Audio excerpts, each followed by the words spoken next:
so it's probably good to get one's applause in advance.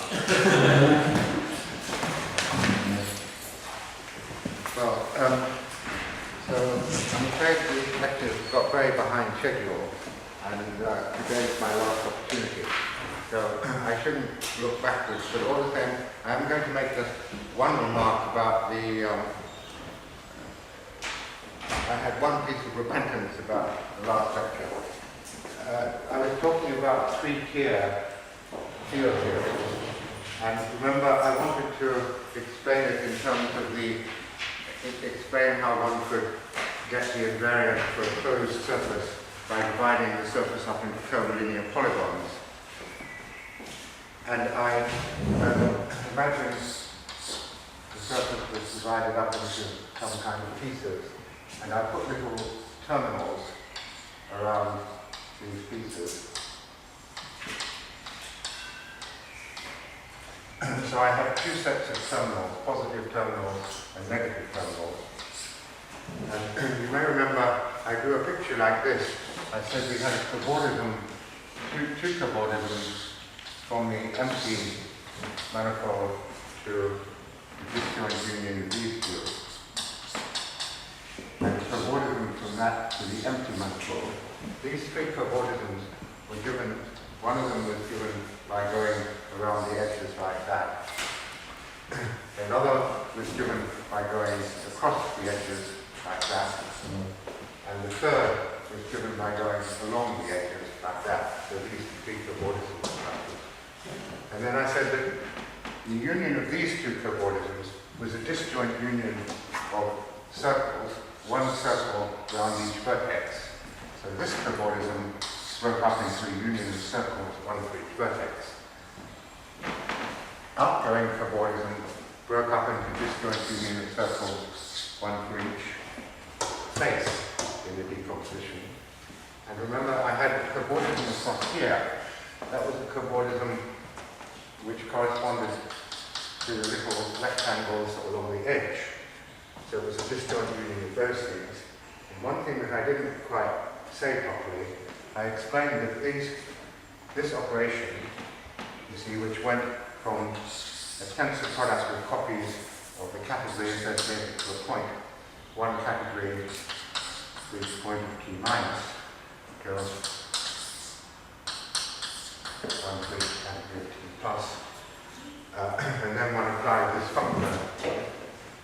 This thing came from dividing the things into fours like that. So it came from, it was the tensor product of a lot of contributions from functors like that. One such thing associated to edge of the decomposition. And what I should have explained, perhaps, is perhaps not completely clear, because you see we are thinking of this little rectangle as a cobordism between, so here we have a plus and a plus, and a minus and a minus. We have one cobordism like that, and another cobordism like that, and the rectangle, the cobordism between them, that gives you a function like that. But of course we can turn it round, and we can think of these two things in the same way as the other ones before, and the cobordism made up of cobordism from an empty set to the union of the four vertices with the empty set.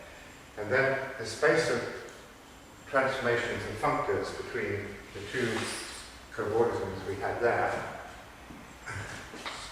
can be, by adjunction, changed to the vector space of such transformations is simply the vector space which the three-tier theory assigns to this cell.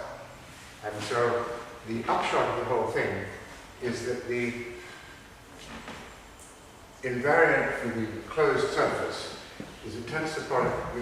What we've actually defined is a vector space associated with the boundary of each cell, tensor over each of all the cells. So there are three kinds of cells, vertex, over and faces.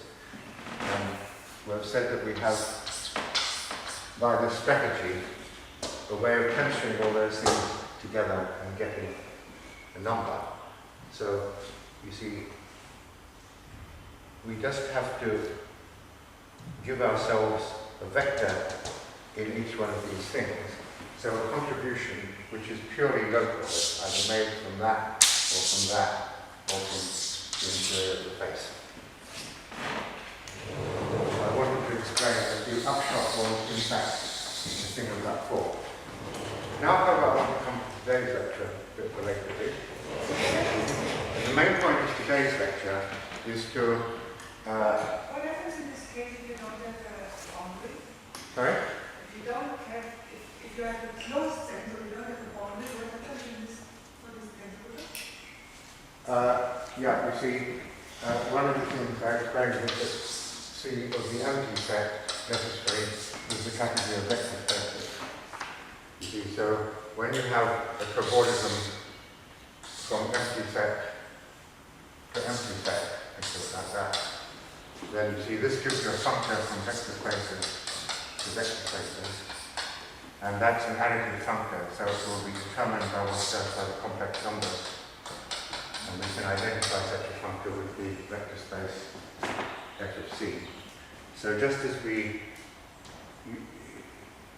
in the two-tier theory, would think of a closed manifold as a cobordism from the empty set to the empty set, that would give us a linear transformation from the complex numbers, which would be h of the empty set, to itself. And we think of that as a complex number because it's multiplying by a complex number. So we think of a transformation from the category of vector space to the category of vector space simply as a vector space. This is an additive transformation. Sorry, is that perhaps I didn't answer the right question? I thought if you have, say, two boundaries which are the same and you start to glue them together, so you get rid of the boundary. So you mean in this picture where I had that with the first cobordism going from these 2 points to these 2 points, and then I have another cobordism like that. So I can think of this as being a cobordism, writing it down in a different way, a cobordism like that, and another cobordism which in fact interchanges the 2 points. And what I have is a cobordism between the 2 cobordisms, so that will be a transformation of functors. And by adjunction, that transformation of functors, you can think of, so you can view this picture in several ways. You think of, we're thinking of it as a cobordism, a pair of cobordisms from that to that, but we can also think of it as a pair of cobordisms like that, you see. And when we think of it this way, the composite is just the vector space which is associated to that circle.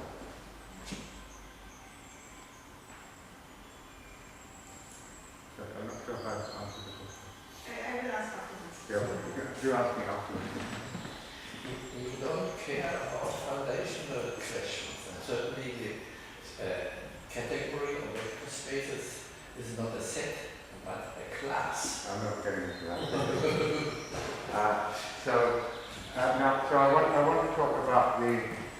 I want to put more flesh on the theory in the case of three-tier theories, where we're actually going to have infinite dimensional vector spaces and so on.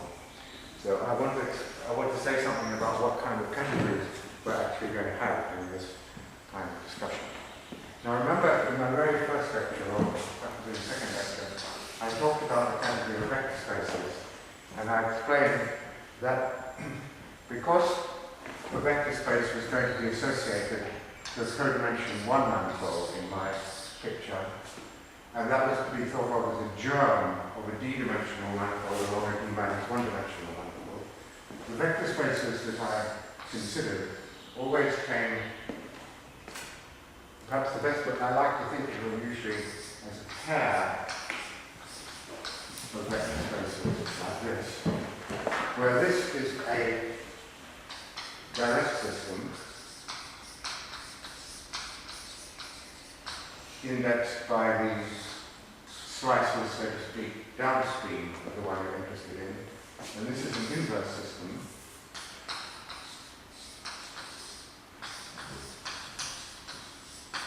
In both cases, they're inverse systems of, let's say, locally convex, complete topological vector spaces. And the important thing is trace path maps.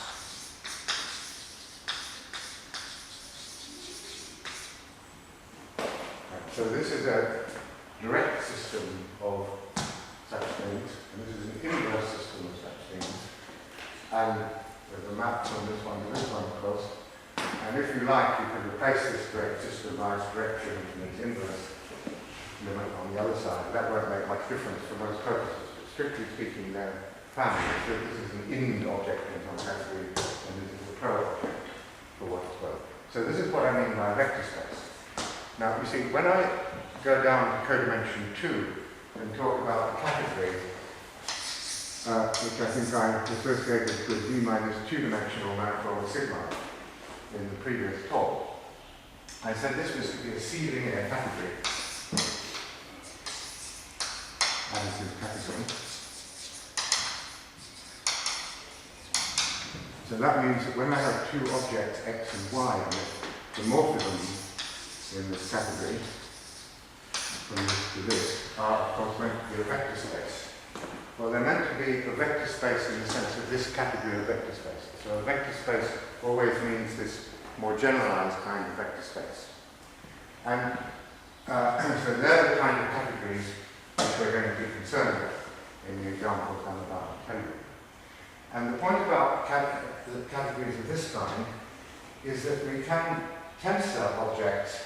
If I have a vector space E like this and an object X, then it makes sense to tensor it with a vector space of this kind.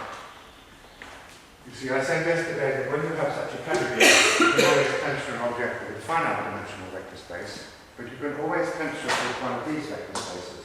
Because in order to say what this object is, you have to say what its morphisms from and to such a thing is. Where you see its morphisms are just the morphisms into X tensored with the vector space E or its dual, depending on which direction one wants to go. The objects are direct systems or inverse systems? Or They're pairs, right? So they're an object of this category is a pair of systems, one mapping to the other. So it's very close to Gelfand's concept of a Wick topological vector space. It's not quite the same, but it's very much in the same spirit. Okay, well, anyway, I want to tell you the one down version, you see, of this. Okay, so we have two basic examples of the kind of field theory I can treat very successfully, and I'll explain at the end, I hope, if I don't get delayed too much, what happens with more general results. So, I'm going to consider the most basic of all examples, the free field theory of a massive boson. So we're going to be talking about two examples. The first and most important is the free massive boson in d dimensions. So that means the notional space of fields on a d-dimensional manifold. So this is the sort of mythological part. This is just meant to be the C infinity function on M with real values. And the action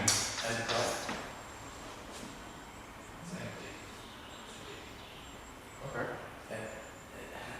The index under the triangle and track. No, the So when I had any man, so this is, as I meant to be mythology. This is meant to be, we're talking about a theory defined on d-dimensional manifold.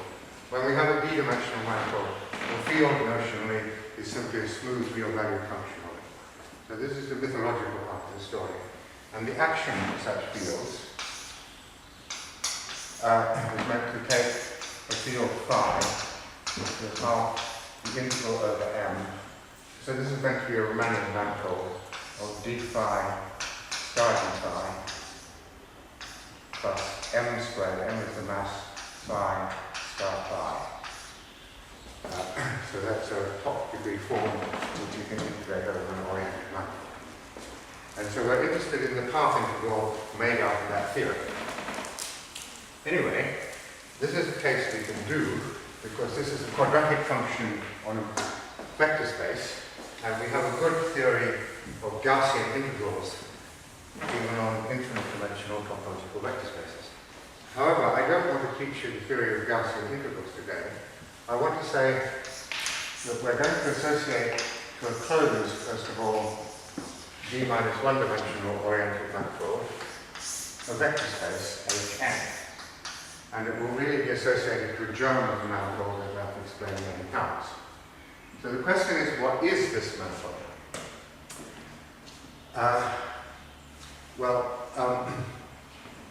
In some sense, it's meant to be the L2 functions on the space of fields on N. Right? So we'll take the C infinity function on N.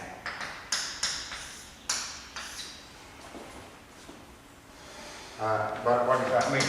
So we're looking at L2 functions on the topological vector space. That's our first example I'm going to talk about. The second example is going to be representation theory of root groups. But I'm going to say rather little about that. And maybe the worst time to say anything. So in that case, we're going to be in D equals 2, and this space is going to be some representation of a loop group. Leave that for a moment, and I'll just talk about this. But I'll explain why I want to put the two in parallel in a moment. Now, the advantage of a theory of this kind is that this space can be characterized. See, we have to define some L2 space of functions on this. This can be characterized as an irreducible representation of a group Gn associated to N. And in the following way. So what is Gn? So it's going to be an infinite dimensional B group. Defining L2, you have a measure on this C infinity space. I haven't got any measure anywhere at the moment. There are quotes. I'm going to tell you, just algebraically, how to define an L2 space on suitable infinite dimensional topological vector spaces. And I'm absolutely not getting information theory. Right, so let me tell you first what the group is.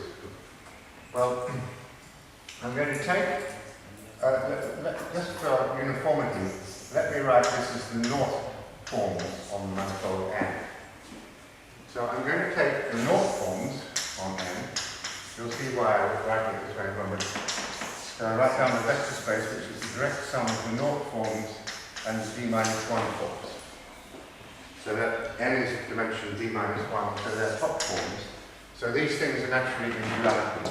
You can multiply those two things together and integrate over N. N is an oriented manifold. So there's a pair, these two vector spaces are in duality. And therefore we can define a hyperbolic skew form on the direct sum.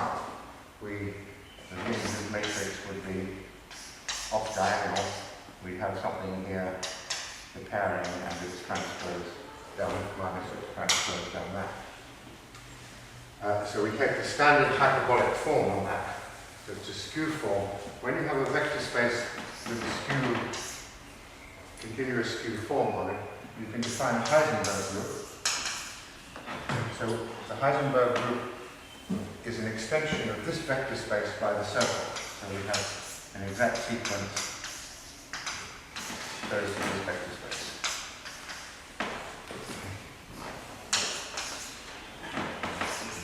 Where the multiplication in this Heisenberg group is described using the skew form. Now the point about this vector space is that this Heisenberg group certainly acts on it. I mean, with any reasonable definition of what this will mean, you see it's functions on this vector space, so we ought to be able to translate by an element of the vector space. So these elements of the Heisenberg group will act by translation. On the other hand, these things are linear forms on the vector space. So if we take some alpha in here, we can look at e to the I alpha, which will be a continuous function of modulus 1, and the thing in here will act by multiplication by that function. So we would expect both of those to be unitary operators, and we expect translation not to commute with multiplication, but for a cocycle to arise, and that's precisely this cocycle. Okay. Well, so the Hilbert space that we wanted to define, associated to n, is indeed going to be an irreducible representation of that Heisenberg group. If it were a finite dimensional Heisenberg group, then the Stone-von Neumann theorem would tell one that it had a unique irreducible representation, and that would be the end. We would say, define the Hilbert space to be that irreducible representation. But because we're not in finite dimensions, that theorem doesn't apply. So there's a whole lot of different irreducible representations of Gn. But how do we get such a thing? Well, in fact, there's a way of making it. Suppose we have a vector space V, which is meant to be a real vector space such as omega naught n. I want to tell you how to define a Hilbert space associated to any positive definite bilinear, contiguous bilinear form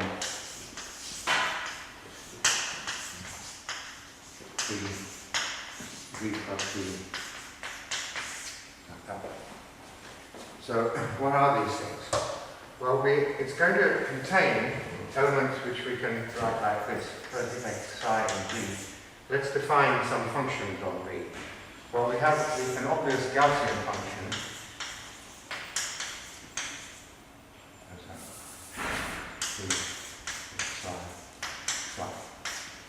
So that's an obvious Gaussian function. And we allow ourselves to multiply it by any polynomial function. So P is the sum of terms of the following kind. Psi goes to B e to 1 psi, B e to 2 psi, B e to k psi. So we take linear forms defined by using B. We consider the polynomial algebra they generate. That gives us a string of functions on this space V, and we simply complete them to a Hilbert space using the fact that, so this space of things is isomorphic, of course, this algebraically defined space of formal expressions is isomorphic to the symmetric algebra on V, and this inner product on V induces an inner product on that by ordinary algebra, and you simply complete it in that inner product, and it gives you something which depends on B. So that's going to be our definition. We take, but except that I have to tell you a suitable B. So what is the suitable B? So now, so far, remember, I've just used the manifold n, and I haven't used the fact that I had a germ of anything. But supposing I had n was the boundary of a manifold M.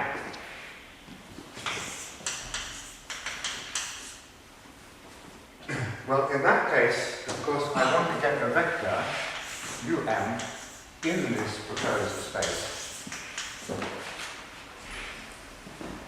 Well, this construction certainly has a preferred vector, which you might call omega b, which corresponds to the vector 1 in there, or as a function on v, which corresponds to that Gaussian expression. So if I'd like to know what Gaussian thing to associate to M. Well, that's very easy, because, you see, we're trying to study this free field theory with a quadratic action. So when we have n, and we have a function phi defined on n, we can always solve the Dirichlet problem and find the function phi sub m, which is the solution of the variational problem that's for this variational problem. So we find phi m, which is a solution of that with boundary value phi. We solve the Dirichlet problem, and then we look at its normal derivative. So we have an operator, maybe I'll call it Jm, which goes from, associates to a function on n its normal derivative. And I think of the normal derivative as a d minus 1 form, because the way we should think of the normal derivative is you extend the function over n, you take d of it, you take the Hodge star, and then you restrict that to n. See, this is a 1 form, it becomes a d minus 1 form, restricts to a top form on n, and that's the thing which you ordinarily call the normal derivative. So this is the thing which associates to a function the normal derivative of the solution of the Dirichlet problem. But then because these are in duality, this defines Bm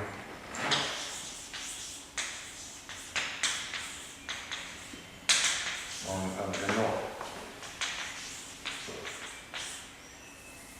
Everything's actually real in this discussion. But because this is in duality with that, I just take the action. And that's positive, of course, because the integral over n of phi star d phi would be, by Stokes' theorem, the integral over n of d phi star d phi, and that's always positive. So that's a positive force. Which may be associated to any complex structure? No concept factor, no. I just defined for you a positive force. I mean, one might. I mean, there are many, many ways of doing this. So I just want to do it that way. Excuse me, it's hard to see this last. It's the integral of phi star d phi, right? So I was just explaining why. The integral over n of phi star d of phi m was positive. And the reason is that by Stokes' theorem, the integral over n of d phi m dot star d phi m. And that's a positive answer. If I can ask, M has Riemann matrix. Yeah. Not Minkowski. Yes, definitely. I'm working definitely in the Riemannian case.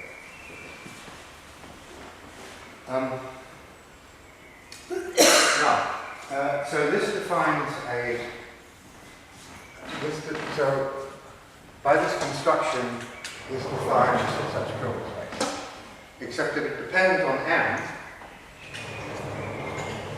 And now we have to use some piece of analysis, namely that supposing we consider different m's, you see I've defined a Hilbert space for each m, each with a vector in it. We want to see they're the same Hilbert space. So I've put lots of different inner products using B on some functions on the vector space. And the question is whether when the completions are the same. And that's a famous question solved by Shale long ago. So if you take the operators corresponding to two different m's, you get, I should maybe mention that this is a pseudo-differential operator. So it's nearly but not quite local. We'll come back to that. It's built out of the geometry of M and around its boundary. Supposing this operator, which is defined just on the boundary, suppose you ask to what extent it depends on the geometry of M. Well, you see, in order for the space to be the same, we need to know that these two operators for the different choices of n are close together. We need to know that if we compose one with the inverse of the other, we get something which is of the form identity plus a trace class operator. So if we know that the symbol of this pseudo-differential operator only depends on the local geometry along n, then that will certainly be true, because then this will be determined up to a very small operator, certainly trace class, and all will be well. So if we have the germ of n, of m along n, that's all we actually use, and that will define our space. Now, I wanted to, so the crucial thing is to decide how much the space changes when we, or how it depends locally on n. I'll say one word first. We can define this even if n is manifold with boundary. And even if n is not the boundary of anything. You see, supposing we had an n, you see, I said, supposing I chose an n, but supposing n was a manifold which simply wasn't boundary, supposing it was complex objective space or something. Well, we could always do the following. We could always just take n across unit interval and consider a manifold like that, but solve the Dirichlet problem for a given phi along here, but put Dirichlet conditions along here. In other words, make phi equal 0 on that part of the boundary. So that would enable, and of course, again, this operator only depends on the local geometry around here, so what we do out there is irrelevant. Furthermore, we can do something a bit more general still. We can take n with boundary.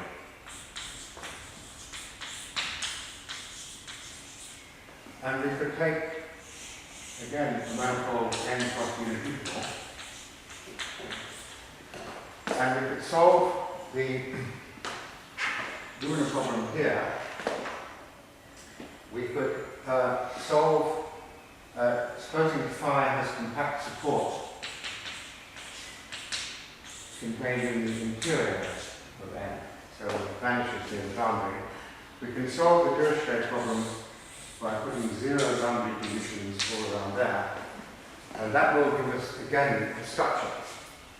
So I've actually, by this process, assigned a well-defined Hilbert space to an n, even when n is a boundary. Okay.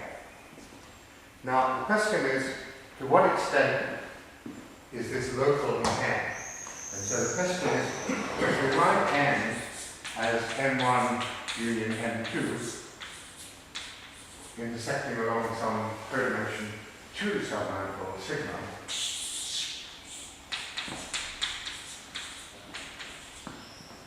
so this is an d minus 2-dimensional manifold, we would like, in some way, to associate some object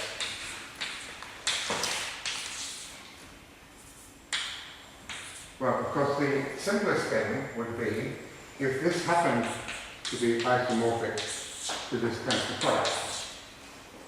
Well, if you actually think of, so that would be saying really that the Hilbert, that nothing, no physics ever passed across the membrane sigma. In analytic terms, that's where it's crucial that this is a pseudo-differential operator. So it's something which, if you think of its Schwarz kernel, is not supported on the diagonal. The effect of applying this operator to a function supported in a certain region always spreads the function into a certain larger region. So that prevents this from being true. So the next thing, the next code would be something like this. Can we associate an algebra, A sigma to sigma, and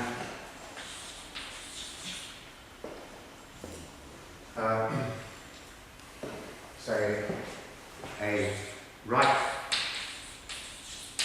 A sigma module to H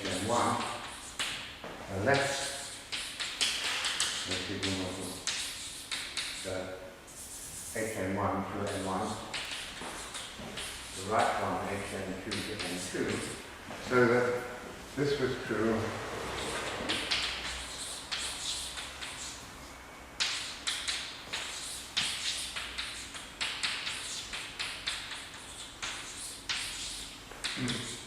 so that's our next attempt to formulate how this happens. But perhaps I should emphasize this non-locality, this spreading things around, which I'm trying to say something about. This is formulated in many, and this is obviously one of the central issues in classical constructive field theory. The fact that you see the space Hn for a closed manifold is not in an obvious sense local. That would be usually expressed in the following way. If you think of n like this, and you think of some small region in n, and let's call this region n naught, then you can make some group Gn naught consisting of things in here which vanish at the boundary.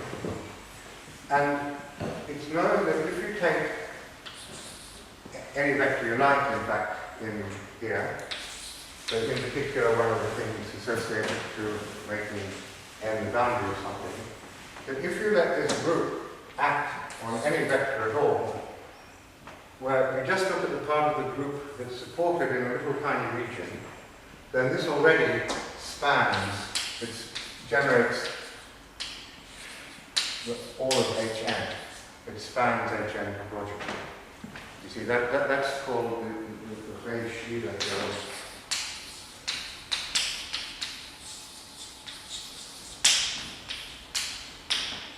So, you see, things look as far from being local as possible if you look at anything. Now, what I want to argue is that nevertheless, this is essentially true, although we have to be a bit more careful. So I have to tell you, first of all, about what kind of tensor products we're going to use. And so this tensor product we have to use was invented in connection with von Neumann algebras by Kohn.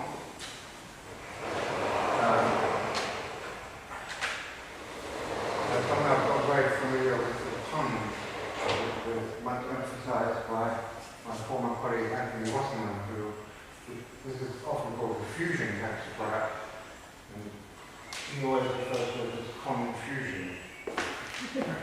Anyway, so this is, so we want to motivate this tensor product.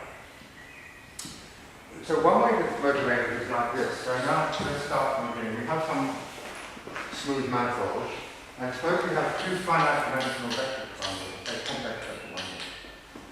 They're finite dimensional complex vector bundles. Supposing we look at the L2 sections of that, of each of these.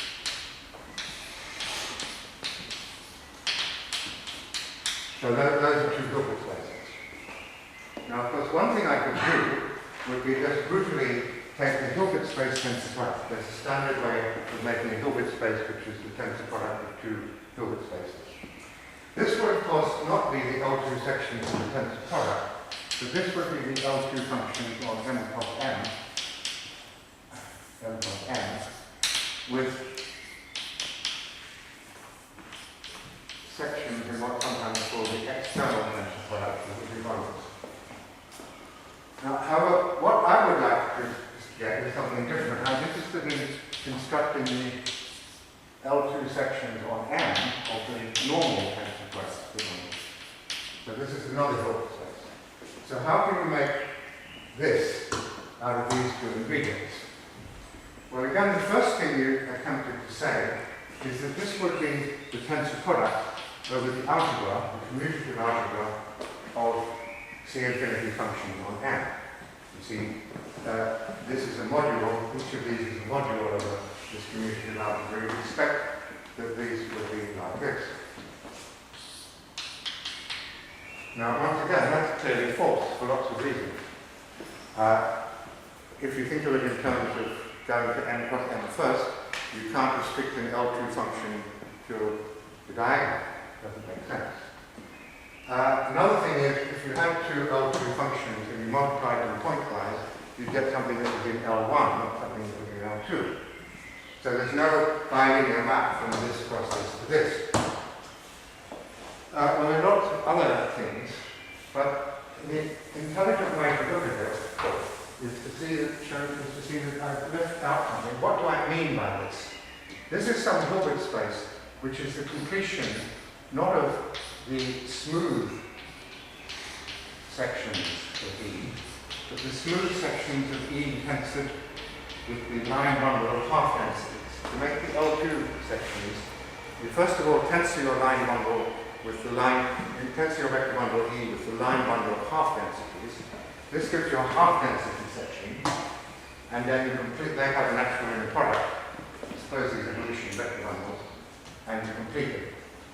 So what we want to do, so this is this, and we have here the completion of gamma m f tensor over a half, and we would like to somehow construct. So this is a finitely generated projective module for that. This is a finitely generated projective module for that. What happens if I do literally algebraically tensor that? Well, of course, what I will get is the sections over M of this tensor with twice a tensor with omega. You see, I will get the section of the densities. So in order to reconstruct the space we want, which is with an omega half here, from these two things, I need to know, in addition to these two finitely generated projective modules over this, I need to know something about the measure structure on the manifold. In other words, I need to know this particular thing, which I'll call H0, which is a module for that algebra. And in terms of those ingredients, we can now write down the formula. So, I suppose we have x as, suppose I have an algebra A. So I'll tell you the complete algebraically first of all. Algebra A, a right A module x, and the left A module y. And in addition to this data, I have this, an A bimodule. In the commutative case, you don't notice whether they're left, right, or right, which are called H0. So in that situation, I can define a tensor product operation purely algebraically, which is this. I'll write it as x tensor over H0 to show it depends on the bimodule of y. So I'll suppress A from the notation, but these things are all A modules in various ways. This is by definition the homomorphisms of A modules from H0 into x tensor with H0, tensor with the homomorphisms of A modules from H0 into y. Well, it's trivial to look at the tensor over A. You see, why is this? This is a bimodule. This is a right A module. So we're using the right A module structure. So that leaves the left action of this still acting. The left action of this becomes the right action on the space of homomorphisms. So this is naturally the right A module. Similarly, this is naturally the left A module. And so all of those things make sense. And I leave you to check it's triviality, but if we do that on the space of smooth sections, that gives us what we want. So that's the algebraic thing about that's the algebraic definition of the Kohn tensor product. But of course, Kohn was interested in a situation where we were interested in the Hilbert space completion. And so we need to be able to do a little bit more.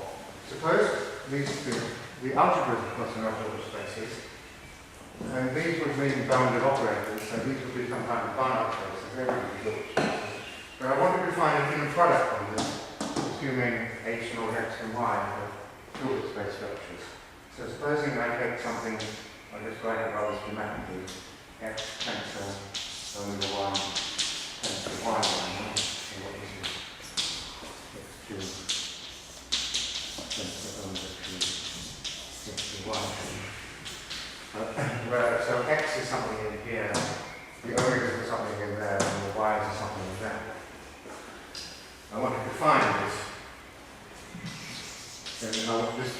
something with respect to which I can complete this to get the right field space.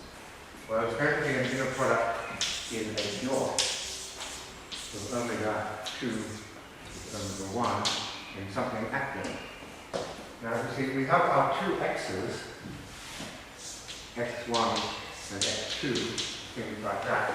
So we can look at x1 star x2, which goes from there and back. So that's an endomorphism of H naught. And we can look at y1 star y2, and that's an endomorphism. So we could take that as a definition. See, these two things are endomorphisms of H naught. And is that a good definition? Well, it's obviously only a good definition if these two things commute. If those things, because there's no natural order to put those two terms on, if you think about it, if we want to get a sensible thing across. So we need these things to commute. So as far as the possibility of, see, this is a homomorphism of H naught as a right A module, then this is the left A module. So what we need is the following property, that the homomorphisms of A of left A modules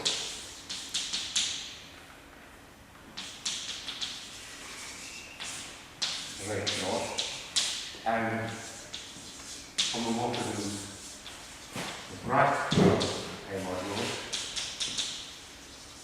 of H naught, that these things commute in the endomorphisms of H naught. Now, see, this is where von Neumann algebras have actually entered, although I won't need to use that word, because you see, if you have some group, in my case I'm going to have an algebra A and then a group, but if you look at all endomorphisms of the Hilbert space which commute with some group action, that's a von Neumann algebra, the commutative of this, and this is a von Neumann algebra. So these things are automatically von Neumann algebras, and you need to say that they commute with each other. That's sometimes called hard duality in the quantum field theory literature, in the case that I'm going to be describing. In fact, that's an difficult.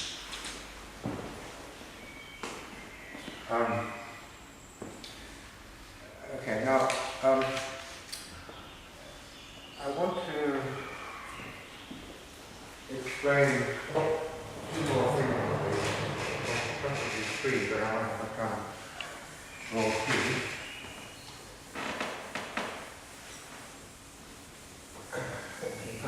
Four. So the first is to explain how to apply this to the situation we're talking about, where we have our n having to n1 and n2 along sigma. Now, so these are two manifolds in boundary. Now what I have to do is pick a collar on this side and a collar on this side, and that will give me two more manifolds of boundary. I'll call those I and J. So they're collars of sigma, going one way and going another way. Now it's no good trying to manufacture the total space out of just Hn1 and Hn2. But if we look at H not of n1, but n1 using j, so we go to make n1 a bit bigger so that it goes all the way from there. And we keep track, so this has an action of the group Gj. Similarly, H n2 union I has an action of Gi. We can think of that as like a left and a right module for these two different groups. So this, of course, has an additional action of Gn1, and this has an additional action of Gn2. The reason for that is that the groups made out of disjoint regions certainly commute with each other. So if I make something functorially out of this setup, it will automatically have an action of this cross this on it, and that's dense in the group Gn, Gn1 if we have an irreducible representation of Gn1 plus Gn2, it automatically extends to Gn. That's a simple analytical fact. So it's enough to produce an irreducible representation of this to reconstruct a space. And so we need to put in, we have another thing around. We have a thing which I'll call H0, which is simply the H associated to I union J. So it's simply associated to this double column. So now we have all the ingredients for the column theory. You see, we consider what I'll call H N1 union J, tensored in this consensus over H I union J with H N2 union I. So that's this contents product made in the following sense. So what we will do is we will look at the homomorphisms commuting with Gj from H0 into H of N1 union J. Similarly, we will look at the homomorphisms commuting with Gi of H0 into N2 union I, and rub that out. And we will tensor that with H0, and we will tensor that, and we will equalize these over the actions of Gi here and Gj there. And that will make sense, and that's the definition of the common product, and that then theorem that is Hn. That really must be true.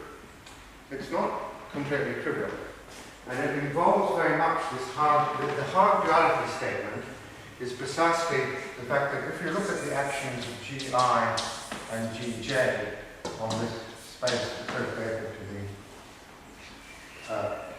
the ribbon with the collar, then if you look at everything which commutes with this, that's a certain number of operators here. If you look at everything which commutes with that, that's a certain number of operators here. And anything, any in this commutative commutes with anything in that one. That's the statement which traditionally is called hard duality. Now, I want to go back to the formal structure a little bit more. So, how much of the exact setup did you use there? If I was to say try and build up Hn by having a bunch of open sets and sort of do that procedure each time I add a new open set, would that kind of thing work, or you need to really split it along something?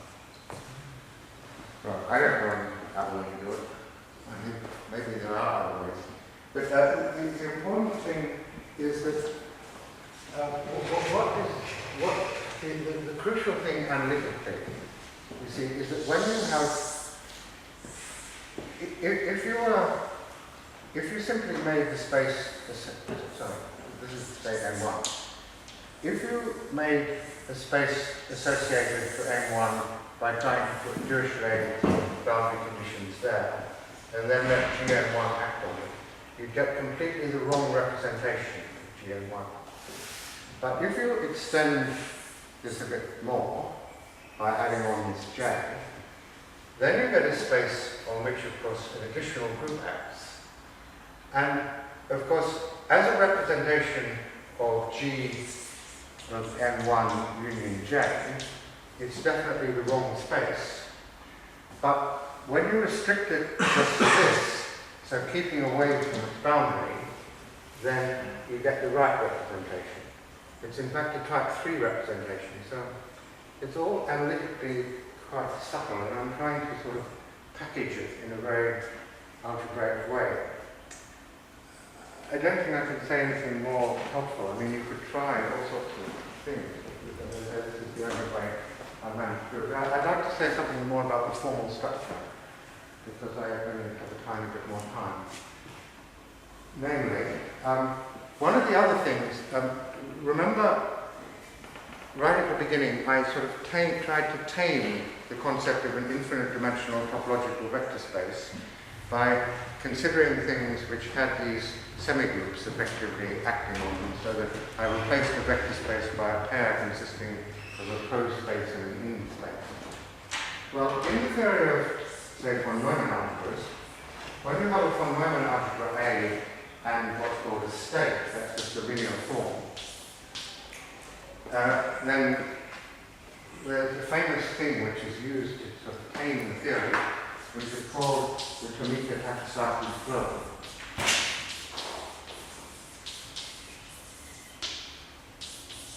Now, what is this? So this is a holomorphic action of C multiplicative, the multiplicative group, on the algebra A. Well, not quite, as I'll explain.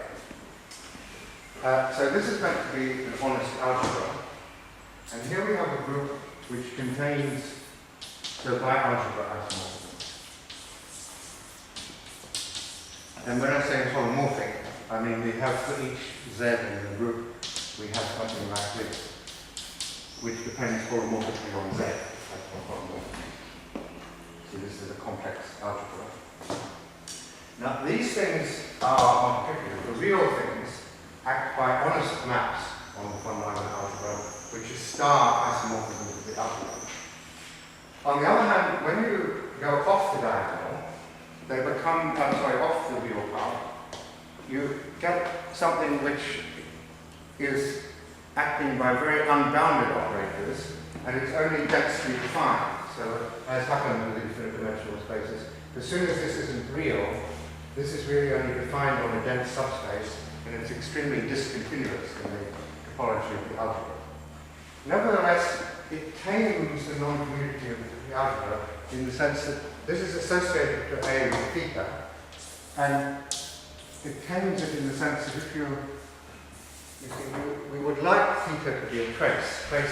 A trace would be something such that theta AB was theta BA, and what happens is that this isn't a trace, but if we take alpha evaluated at square root of -1, then that is true. So it controls the departure of theta from being a trace. See, these are algebras which don't have traces on them. And you see, we have to use this group at a complex point where it's a very unbounded operator. Well, so that's the Tomita-Takasaki flow, and if you study operator algebras, that plays a big role. Obviously, I'm not going to tell you about that, except to tell you about the way in which the structure crops up here. Really, what you see, one thing I haven't really told you is what algebra I should have associated to sigma, because I talked about these groups or what group I should associate to sigma for that matter. Well, the picture is this.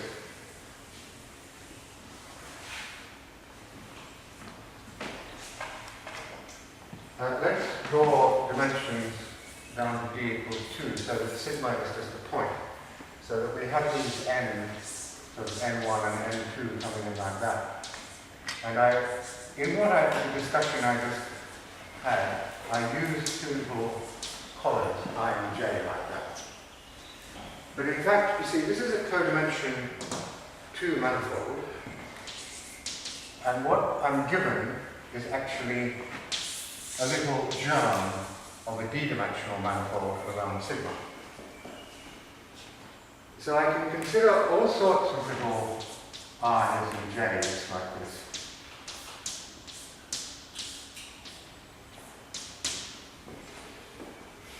And on each of these things, all that I say, I have a group, Gi. So the kind of, you see, I don't really want to tell you an algebra A. What I want to tell you is the category of A modules, because that's really what came into the discussion. So what do I mean by an A sigma module? I mean, in other words, I want to give you this category C sigma, which is in some sense the category of A sigma modules.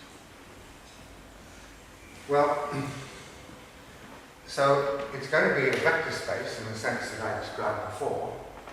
Well, actually a family of vector space. A family of vector spaces indexed by all of these possible little slices, which have sigma as a boundary. So these slices have dimension b-1. So it's a family indexed by that, in the same way that I had a family indexed by the upstream and downstream spatial slices in the previous discussion. And of course, whenever I take two of these slices, they don't have to be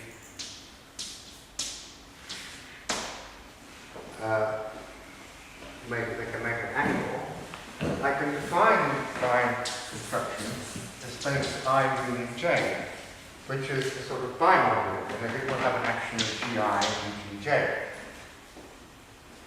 So, if you like, the analog of the algebra is a whole lot of a group. We have a group for each one of these things, and we want a bimodule for each pair like that, and we want them to have natural properties. Well, if I work, this is where it gets a little bit tricky. If we want to work in the unitary theory, remember that was a case where we had a reflection positivity. So I did actually have associated to an I bar, so to speak, or something that reflected straight across. So you have to say what properties you want these bimodules to have. Well, there's a certain preferred class, the ones that I'm going to make a unitary object, which correspond to ones which have this reflection property.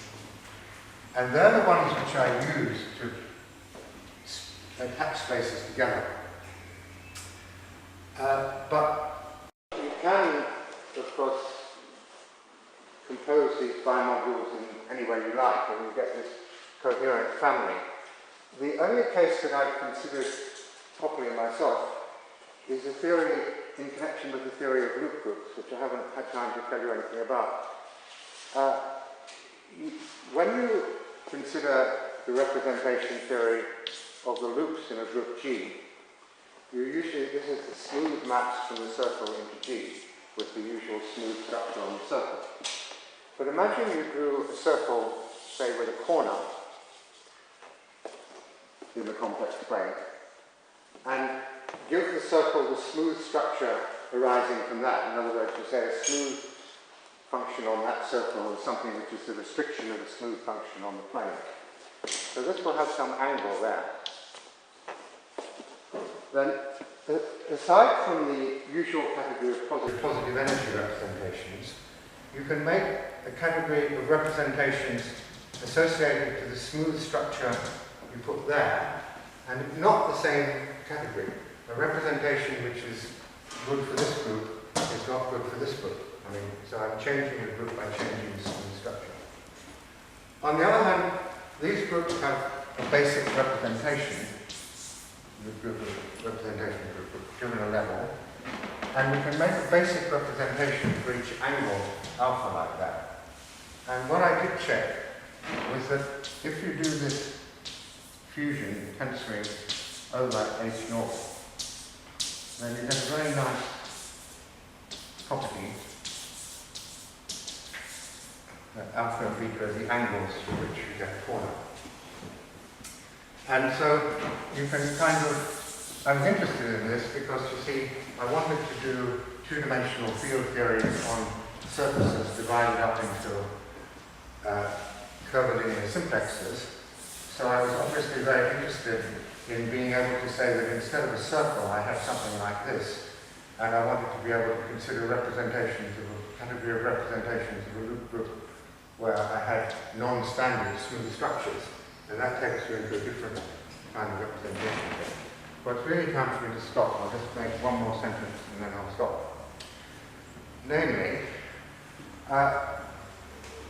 what I was telling you today was good for free field theory and for loop group representation theory, because in those cases, the basic vector spaces of the theory could be described as irreducible representations of some group. Now, when you want to go beyond that, it's apparently well known to people who do field theory that you can't describe the desired space Hn as a representation just of things associated to n. In the traditional language, that's saying that the fields in the theory need to be smeared in space-time. They can't just be smeared along n, they need to be smeared in time too.